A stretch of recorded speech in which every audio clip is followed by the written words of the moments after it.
Okay, good. Are you able to see my screen? Can someone confirm me that you can be seeing my screen? Thank you, thank you. Good afternoon, Uganda, and a good evening to those in Japan and elsewhere.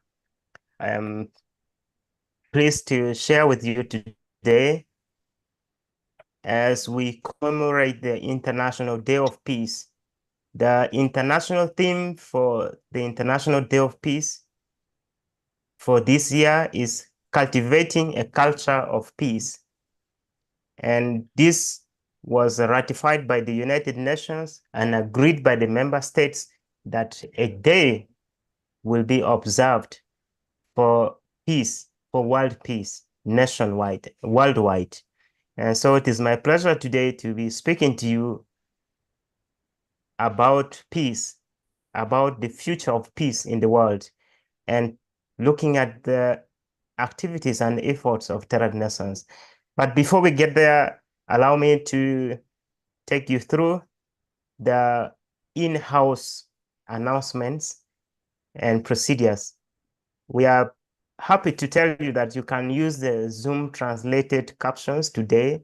And so just click on the CC button in the meeting toolbar at the bottom of your screen and select Enable Translation. You can see the Japanese text and choose your language of your options so that when I'm speaking, you'll be able to hear in your own language. And so sit and relax today. You will have the captions in Japanese, apart from these translations from Zoom, with the help of my colleague, Cho-san. She has done a wonderful job to translate some of the text to Japanese. So please sit, relax, and follow us as we go along and we learn together today and we share a lot. But first, who are we? We are Terra Renaissance, a Japanese NPO working to create peace in a society where all of us can live safely without any fear or any want. We have issues that we specifically focus on.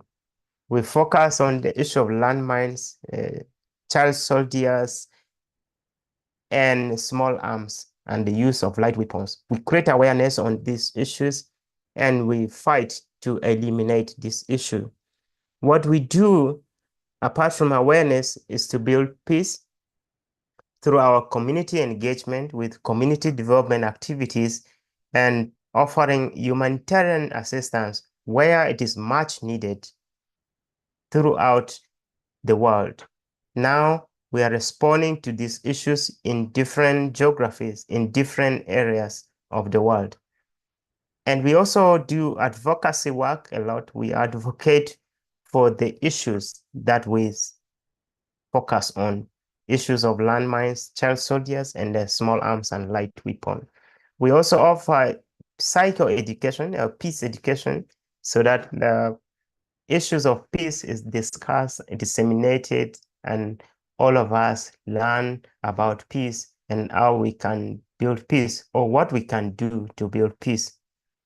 The people we focus on are people in vulnerable situations, in conflict-affected areas, who are affected by the landmines and the issue of child soldiers.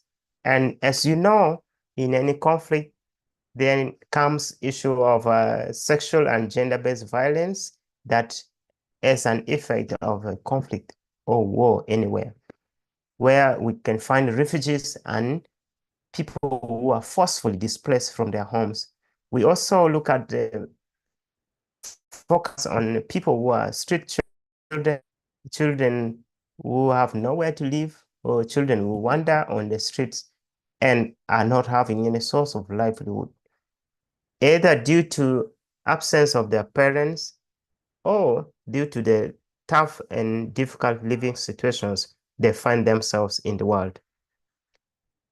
On top of my screen on my right, for you it could be on your left, you can scan the code, the QR code for Instagram link. So please click on that and follow us on Instagram. Thank you. That's briefly about us, about who we are. And today in my presentation, I will try my best to address the following issues: that when we celebrate or we commemorate International Day of Peace today for Japan and for us tomorrow, the heart of the problem of peace in northern Uganda. This is what I will dwell on. I try to speak about the problem of peace, where we are going to see what is the challenge, what is the remaining challenge of peace in the north of Uganda. And secondly, I'll talk about our central concern, the best method we have chosen to build human security as Terra Renaissance, as a strategy, as a model of our efforts to build peace. And central to that is the issue of skills, that capacity of people affected by war or conflict must be built. So we will look at that more as we go along. And also I will talk about how we have been able to achieve what we have achieved so far. I cannot say we have not done anything. We have done a lot, and have we been able to do it? So I'll talk about this issue in details. And lastly, I'll address lessons, important lessons we have learned towards peace, that what have we picked and what can be replicated, what can others learn from Terra Renaissance, from the work of Terra Renaissance, and what can we carry on, what can we stop, what can we reduce, what can we add to do more as we try to build peace in the world. And so to start us off, I want to speak about the genesis of the issues that we found ourselves in northern Uganda, that the situations of children during the war, the situations of the parents who lost their children through abductions by the LRA, who were taken to fight as young soldiers, as child soldiers. This was the situation from 1986 to 2008 in Uganda. But in Central Africa and DR Congo, the situation continues even up to now. And so the experience of the children who were abducted and taken by the LRA was a difficult one that are indescribable. It's very difficult to describe. It is very painful for those who have experienced it to describe. But for someone who has been helping them, who has been talking to them, who has been listening to them, I have that strength and energy to talk about the situations of these children.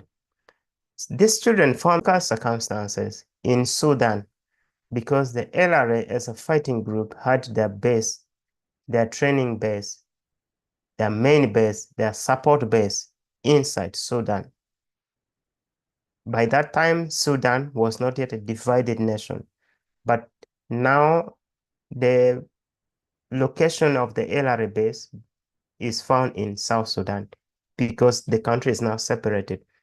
And so that part of the Sudan is very dry, can be very dry and very hot, very windy, and so it's very difficult to even find water. For example, the situations you can't find water to an extent that some children were forced to take urine of another, that you request your colleague to allow you to drink urine from him or from her.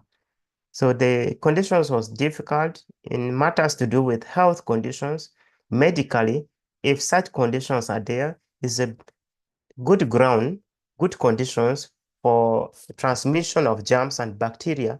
And so there was an outbreak of cholera often and again. And so many children died in the camp of the LRA due to sickness, not due to war, but due to sickness that were transmitted through the poor conditions in their bases inside Sudan. And many of these children experienced killing or witnessed killing. They were either forced to kill in their own hands, not using guns during gun battles, but to use their hands and clubs and sticks to beat people to death. They were also involved in looting and burning of houses because the LRA would not trade with anyone, even if they had money. Their money was largely spent on buying firearms and ammunitions, buying landmines, buying firearms like the small arms you see here, but they wouldn't spend on food and other supplies. So the only way to get food was to loot, to take by force from the civilians population. And after taking the food items and non-food items, they would burn down the houses of the innocent people. Many of the girls found themselves sexually abused and they became sex slaves of the commanders. That in the LRA, as a young girl, when you're abducted, you are forced to choose a man. You had no choice but forced to be taken by a man. Even if you want it or not, it is not allowed to refuse to be taken by a man when you're ordered to. So they were all sexual abuse and they became young mothers at the tender age, at a very young age. Some of the girls became mothers, they became pregnant within few days or few months after seeing their menstrual period, the first menstrual cycle. This is how painful it was. At tender age, 12 years, for example, you become a parent, you become a mother. You, as a child, you don't know how you miss your period. And that's when you realize, yeah, now I am pregnant. So it was that painful and very tough for them to even go the extent of carrying the child during the pregnancy, but also the most difficult part, to give birth in the bush, in the jungle, without the medical attention. Your fellow mothers are the ones who take care of you. And in that case, if the girls have complications, they would die in the bush, in the jungles. And almost all of them were forced into military training at the tender age. And this training does not take long. And you are given a gun immediately, which you are then subjected to military action, to military battles, to gun battles that are serious. Remember, the enemy that they were facing were well-trained military men of the government, of a sitting government in place.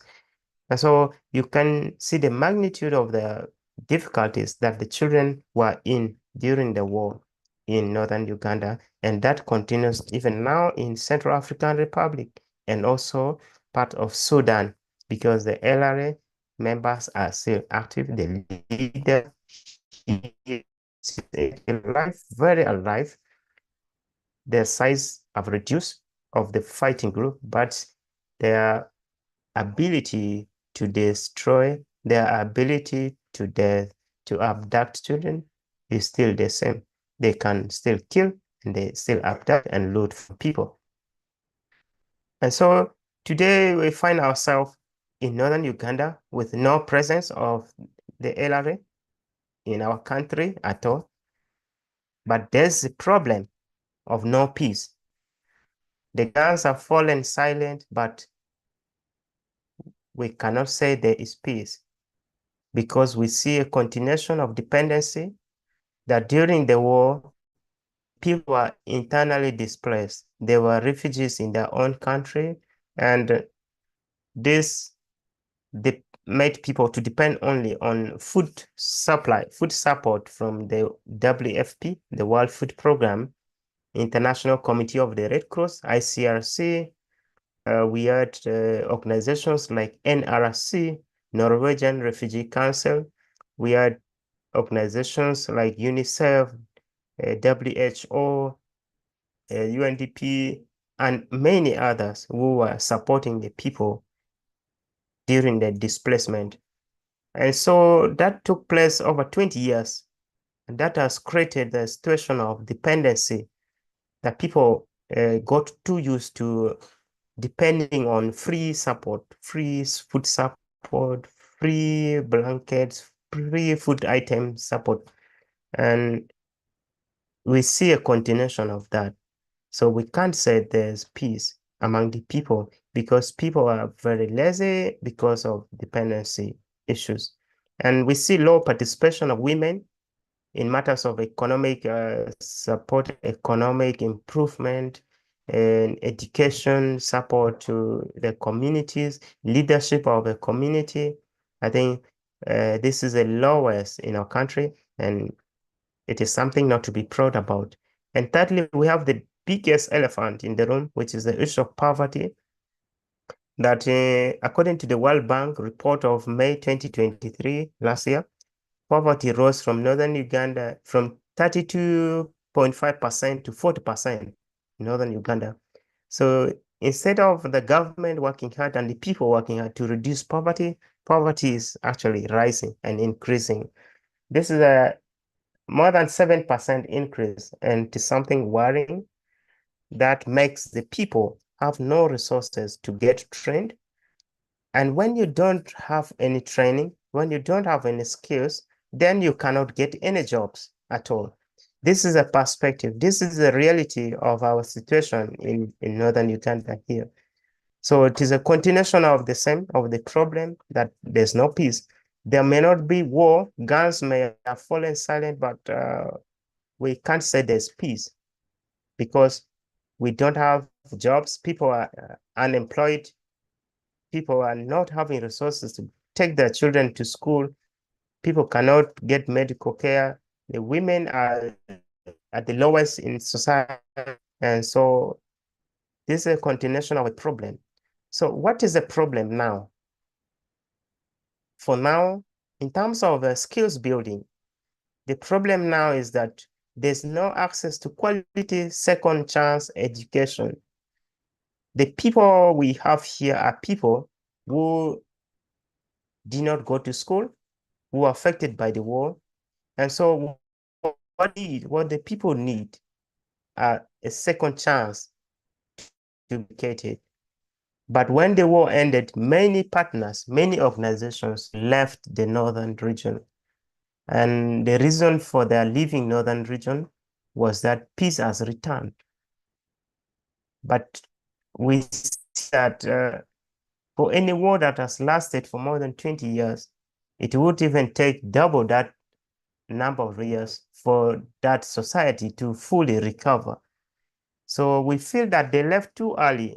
And so that is the situation we find ourselves in now, that people who suffered from the war do not have any chance for a second opportunity to be educated.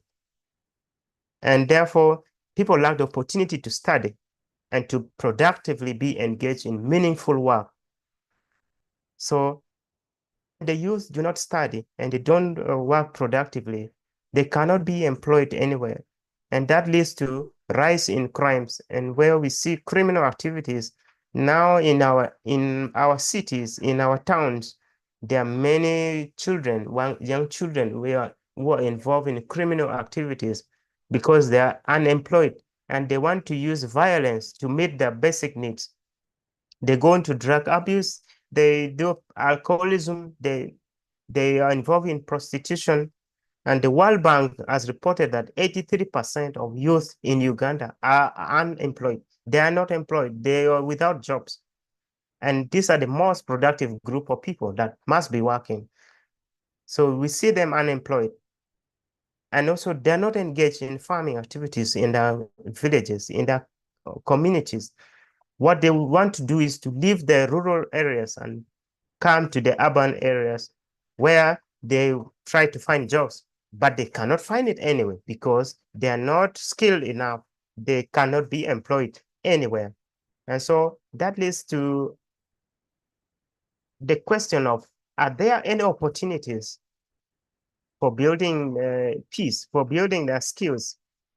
Yes, Terar Nessan says there is no easy options for peace, for building peace. There's no easy way out. So we have not chosen the easiest way, but we said there are opportunities for building the capacity of the people, for a society to move forward, for our community to rebuild itself from the war. We need to build their skills. We need to equip the people. We don't need to continue providing free support, but to build their skills so that people can rebuild their own lives. The only meaningful change can come when the people build their own lives, when they struggle and use their local talents, their local resources, and their local ideas to build what they can build by themselves. And so Terra Renaissance has come up with this model of the people and the skills. Our skills is our strategy is that training, including those that had no background for formal education, is the way to go. That we build their skills, we train them very well, we equip them very well, and they can overcome their own problems. So as Terra Renaissance, we have built our own training strategy. We have built our own curriculum that we don't depend on the formal curriculum of the government, because the education system in Uganda is mainly not practical. It's mainly theoretical. It's mainly theories. It's mainly running about the concept, but not practically doing the job. So our curriculum is mainly on the job training. It is the job training, the skill training, the real work that we have designed, and we keep improving every year, every now and then, to make our skill training better and better.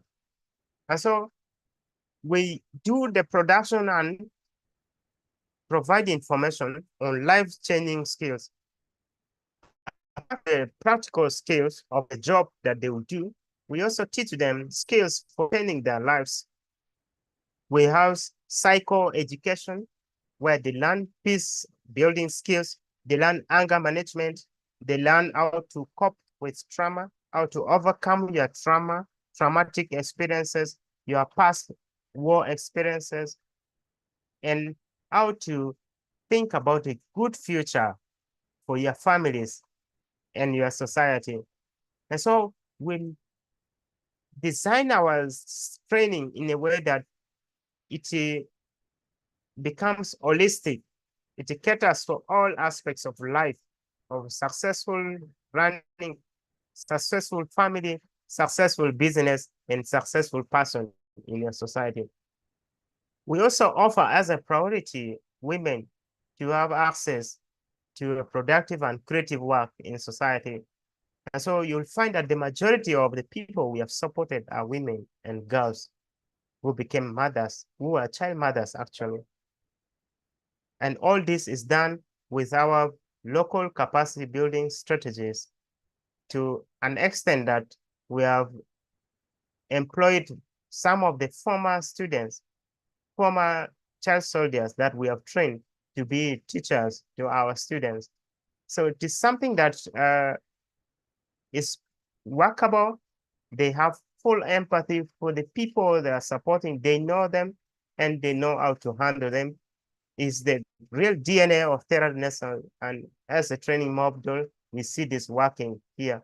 As you can see, we also do a lot of group work, and it's like a learning-based, a project-based learning approach in our classes as well, that each student, each learner is given a project, a task to work on.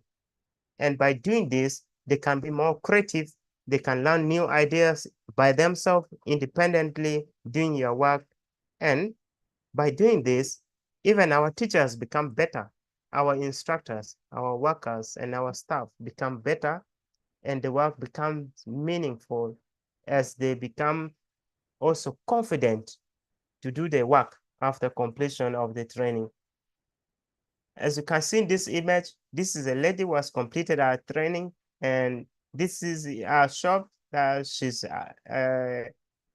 checking a display of our products in a shop. This is a lady who was working in a shop. She's very happy and satisfied in the biggest market in Gulu City. She's working very well and paying a market due and managing a business successfully. So what lessons have we learned from our work in trying to build skills towards self-reliance? And for the case study of Terra Renaissance, what have we learned and what can we share as a good point of our efforts, of our model, of our strategy? We believe and we learned that training gives the people the will and the power to change their own lives. Before training people, people are very weak. They lack self-esteem. They lack self-confidence. They don't have income at all. When we measure their level, their standard of living, it is a poor one. But when you train a person, when you give the person the skills, you are giving the person the power to change their own lives. And we see an improvement in that standard of living, in that way of living in that society. And we see a change.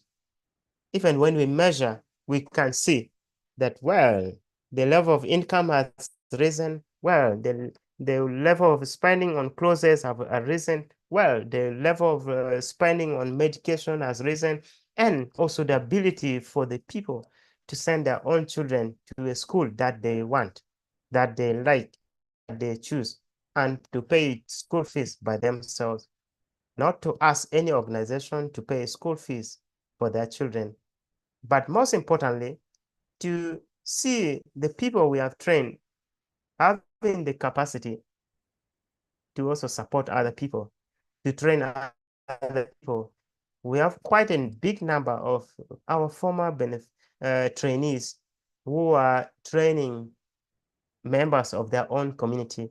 So they have the will and the power to also change the lives of other people, not their own lives.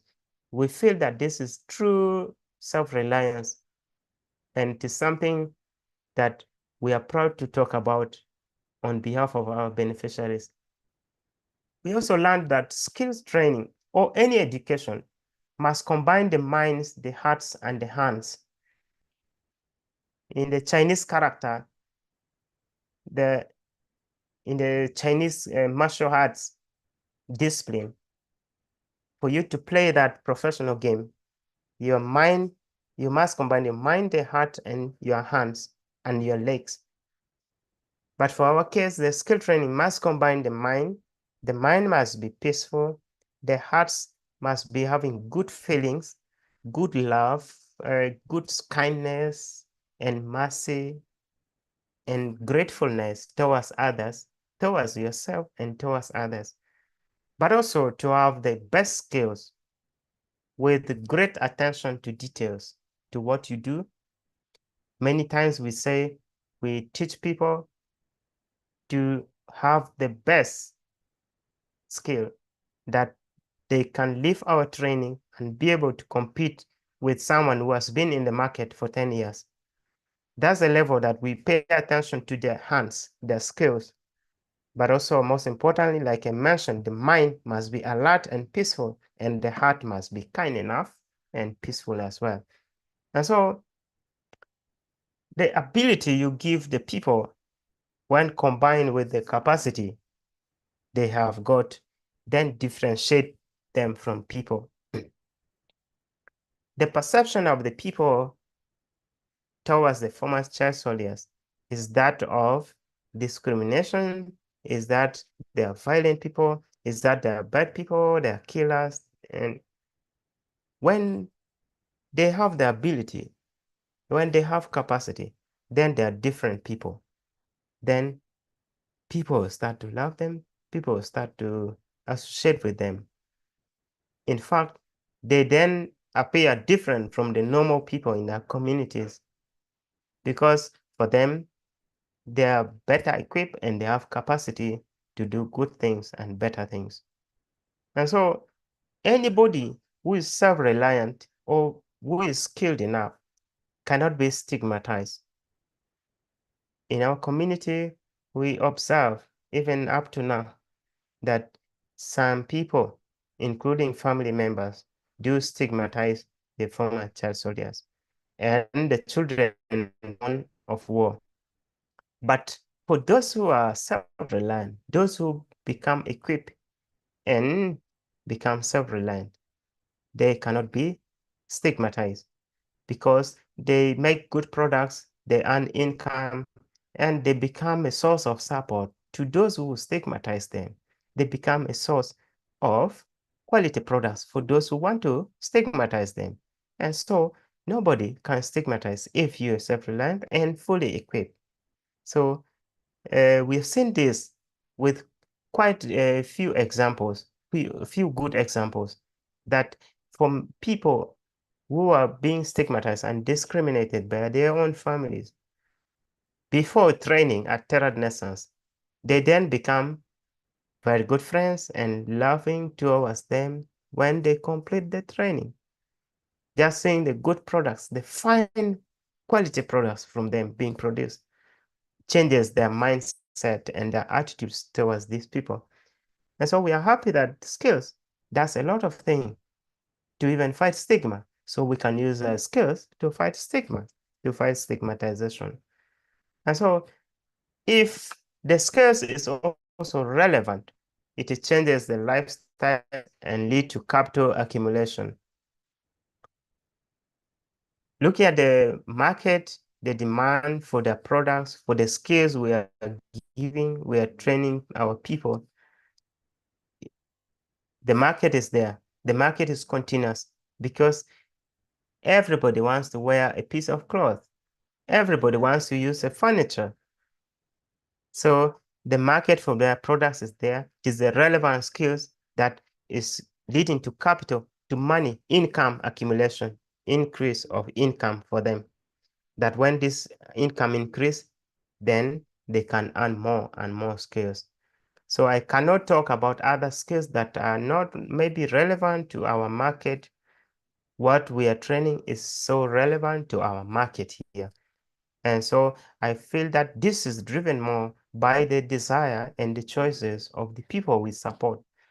So this is born from their choices, of their interests, of the skills that they will use in their community, in their own community, where the customers will be their own people, their own members of their clans, their own members of their tribes, and also members of their own communities.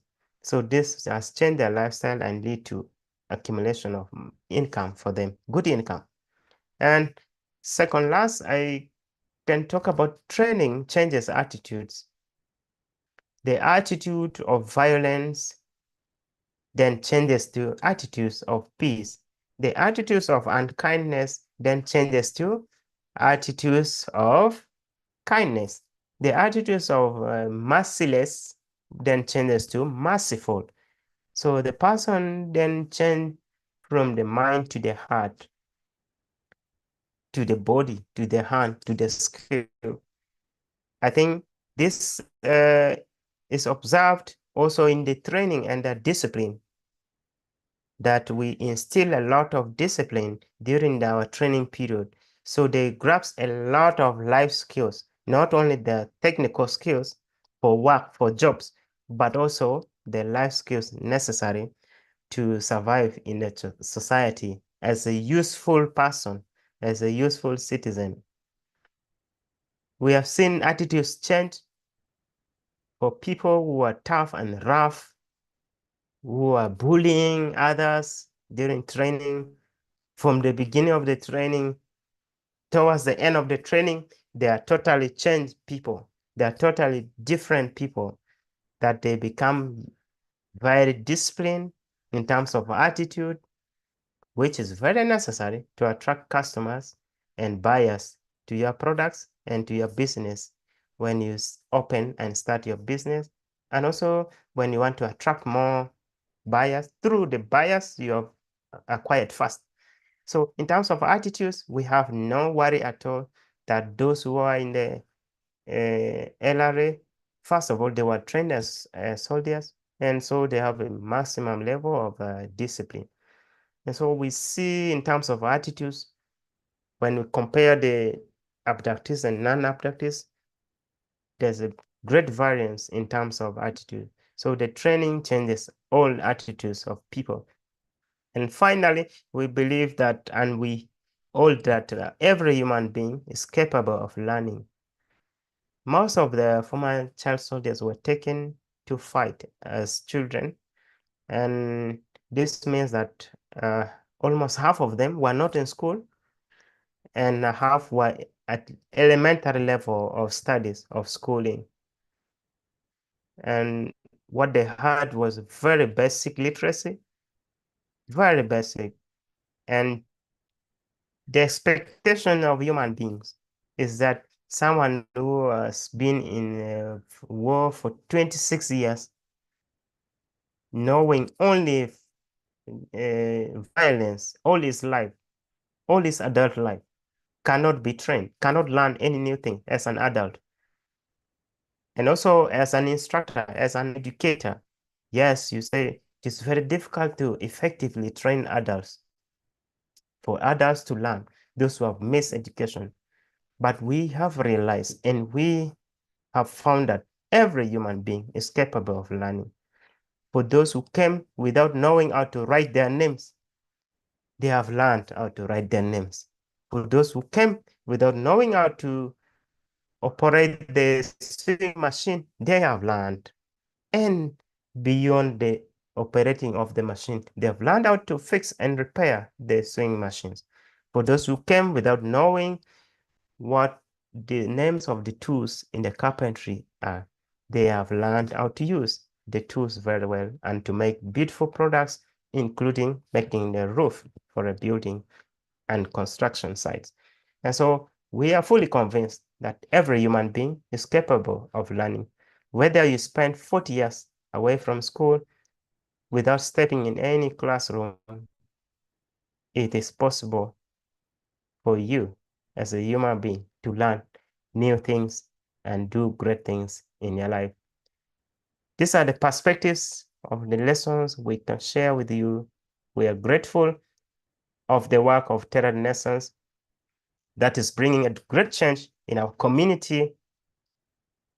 And we feel if we combine the training with the psychosocial support to take care of the mind of the learners, as you can see here, they are involved in an activity of the mind and the heart that can make the training, any training, very useful and very enjoyable, so that when they go out, they're able to do meaningful work, they're able to make money, and also be able to attract customers and be able to keep the customers, but also be able to attract more customers to their businesses through their work. But most importantly, those with good skills, those with quality skills are the ones who will make more money and grow more businesses in the world. I thank you for listening, and at this moment, I welcome you to post your questions. You can type your questions in the chat box, or you can alternatively speak up. Thank you very much. We are here to listen and to respond to you. Thank you for listening. Thank you very much.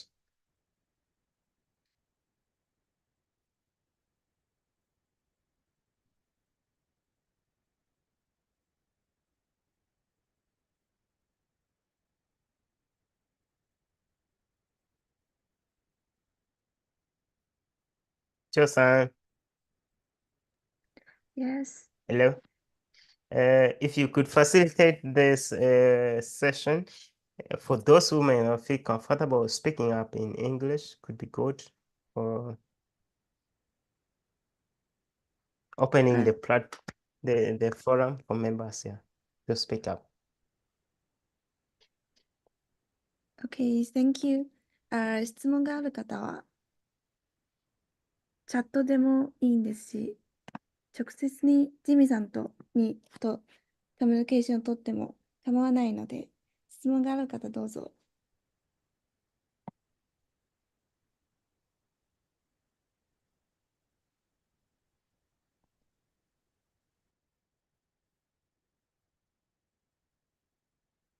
Feel free.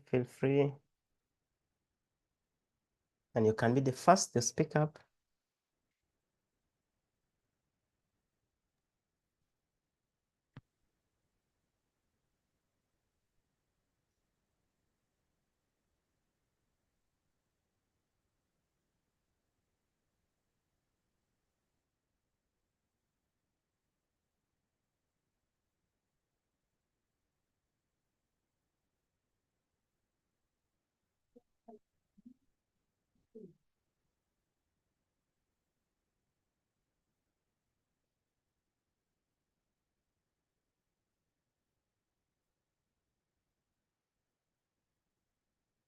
For the meantime, as you type, please feel free to also follow us on the QR code here on the screen, as shown in your screen, to follow us on the social media networks like the Facebook and Instagram.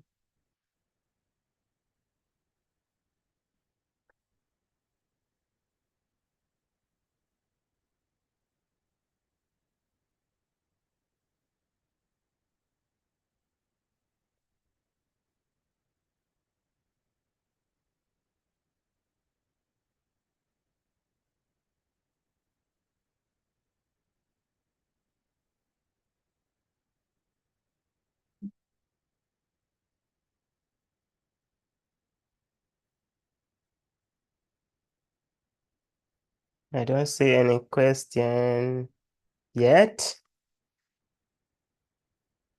Waiting.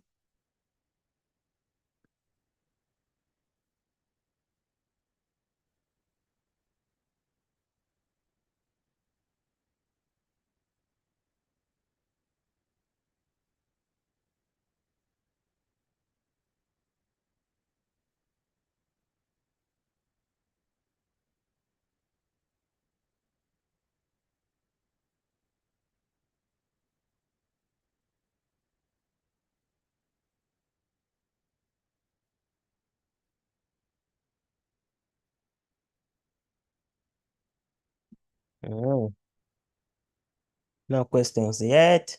Okay, Give you, I will we ask. give 1 more minute. Sure. My name is Mai from Teral Renaissance. Thank you very much for your lecture today. I have one question. I know you have been working for Teral Renaissance for more than like 15 years, I guess. And what aspects motivate you for your work? Thank you.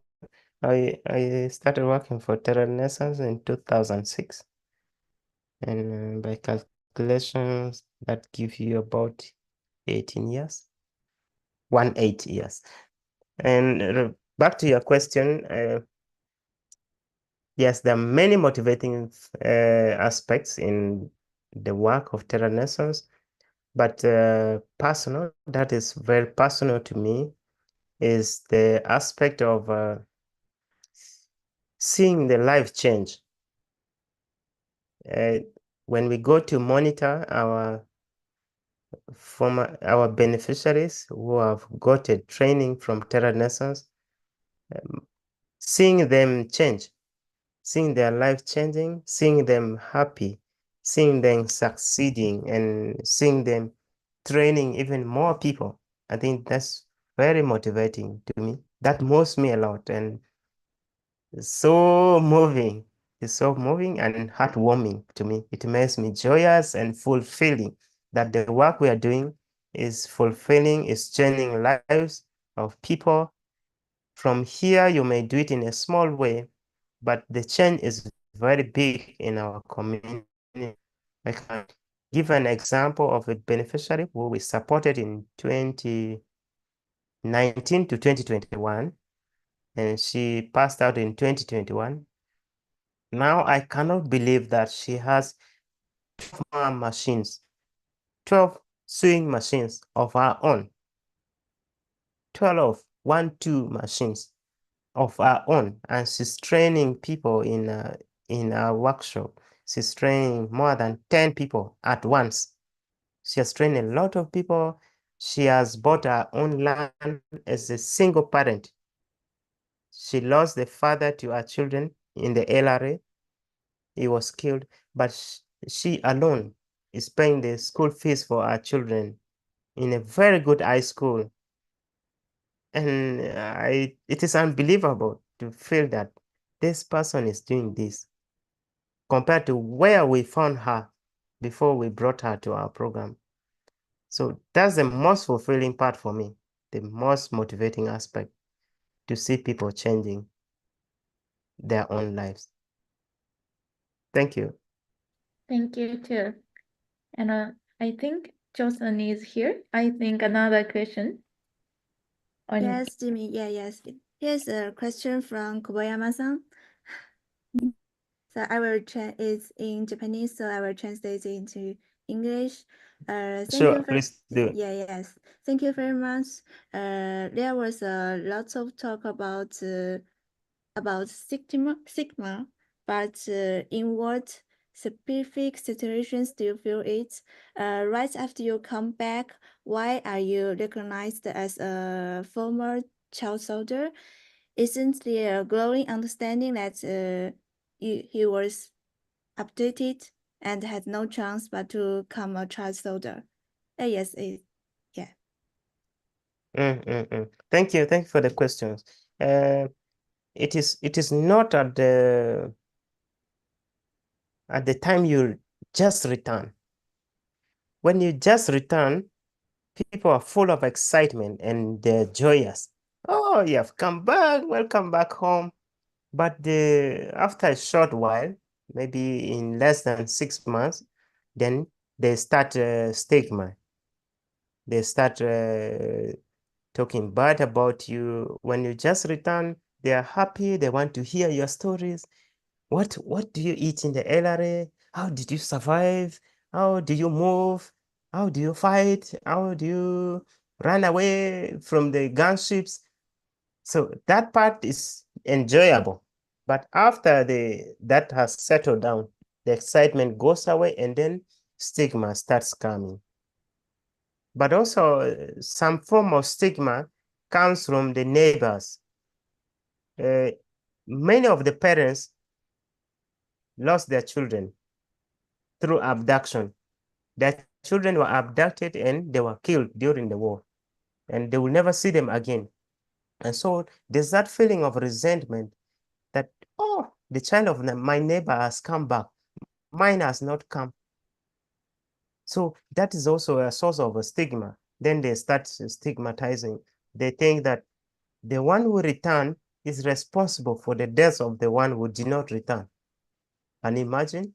So the stigma can also be from neighbors who are missing their children and they will never see their children again. So these two specific instances can describe as an example of a stigma, how it is manifested here. But also, thirdly, a stigma can come from your own family members.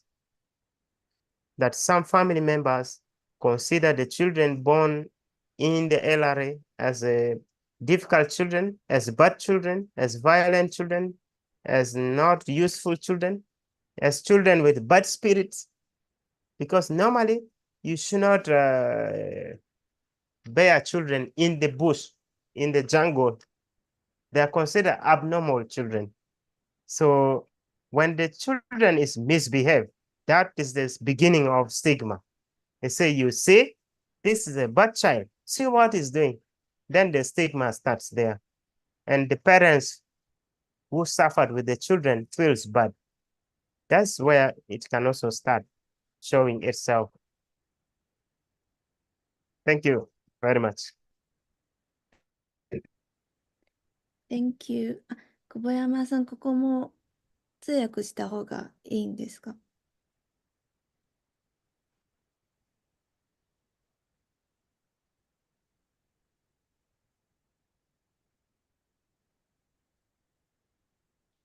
ありがとうございます。じゃあ次の方、質問がある方どうぞ。あ、大丈夫ですか？すいません。My name is Miho Shinkai. Now I live in Japan, Nagano, Japan. I have two questions. One is, first is there, sorry, my English not good, so please forgive. It's actually very good. It's very good. Please continue. Yeah, is there any government support for child soldiers? And one more question is that next year I will move to Uganda because of my husband's job. Then maybe I will live in Kampala. Then is there anything I can do for the children in child soldier? Yeah, these two questions. Thank you for great lecture. Thank you. Thank you. Thank you. Thank you very much. I will start with the first question. The support of the government is limited in demobilizing and disarming the children in a process called DDR, demobilization and disarmament. This is when the government involved the military to rescue the children and take away their guns from them and bring them home, bring them out. But after that, by law, we have a law called amnesty law. That law allows anybody who applies for forgiveness to be accepted and given a certificate that, yes, you are fighting not by your own will, not by your own interests, but you are forced of the government. So that law is in place, and each person who applies for forgiveness is entitled to a gift, a small gift of money in cash, which is less than 100 US dollars. Less than 100 US dollars, about 70 US dollars only per person, plus the blanket and some little seeds. That's the only support the government provides to former child soldiers. It is a very small support that ends up not bringing change that you would want to see in the person who was a former child soldier. It's very little. That's the only support I know from our government. And thank you for your second questions, and welcome to Uganda.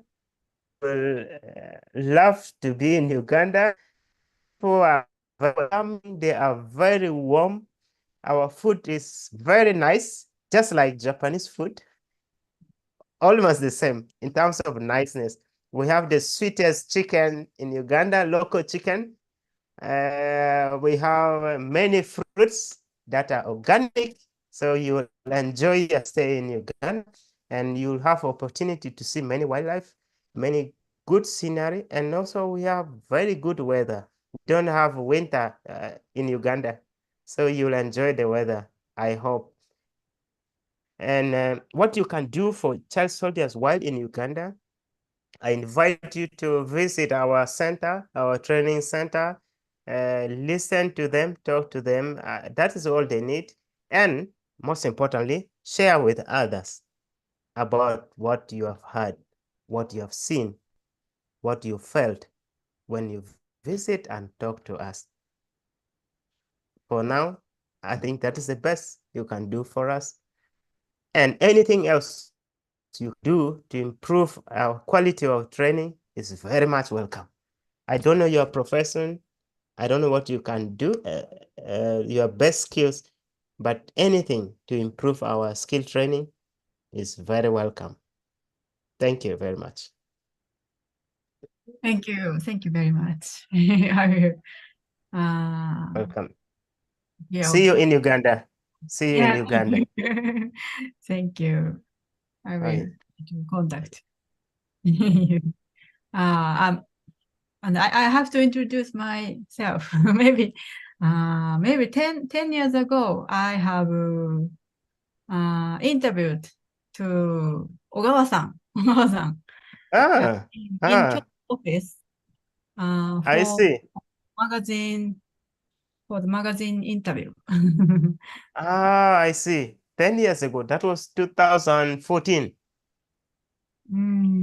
Yeah, maybe 10 years ago or 9 years ago.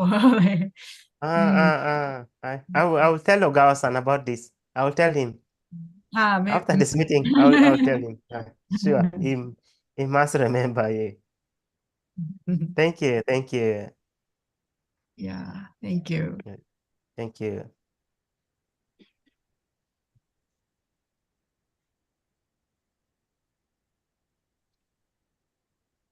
他に質問ありますか、皆さん。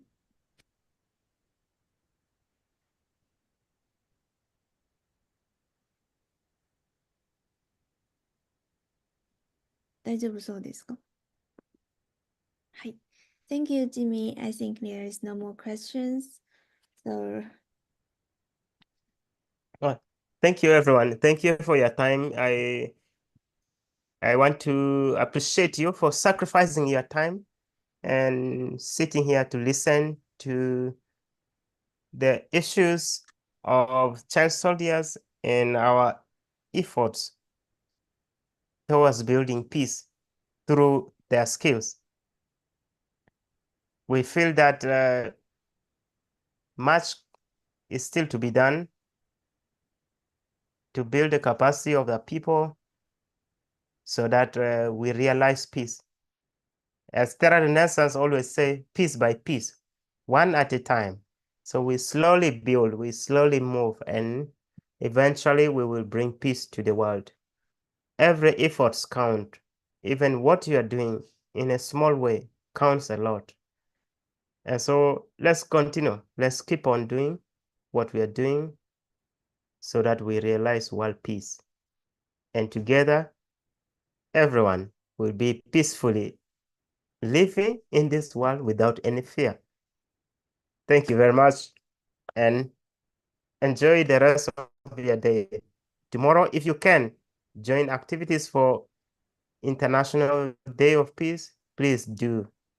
As Terra Renaissance in Uganda, we will join many others tomorrow to march in our town with a peace dove, with a giant peace dove. Terra Renaissance have made a giant peace dove that will be used tomorrow to march with a peace walk, peace march. And we will sit somewhere and talk about what happened in northern Uganda and what has been done and what we can do together to achieve peace. Thank you very much, and God bless you. Goodbye. Thank you. 皆さんありがとうございます。じゃあ今日のオンラインセミナーはここで終わりますので、退出ください。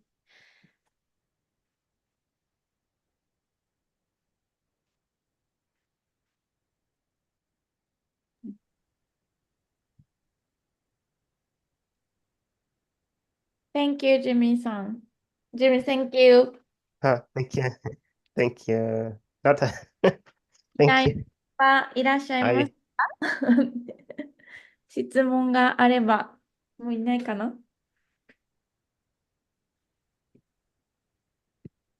Thank you for organizing, Chosan. Thank you very much for your Thank you so Japanese much text for your time. and putting everything beautifully. Thank you. Thank you very much. You made my presentation very easy. No, it's you made it. Okay. No. Thank you. Thank you very much. Thank you. Thank you very much, and see you. Yes. Okay, bye bye. YouTube. Yeah. How many people are watching YouTube? Now it's only one, but the topic is 5 people.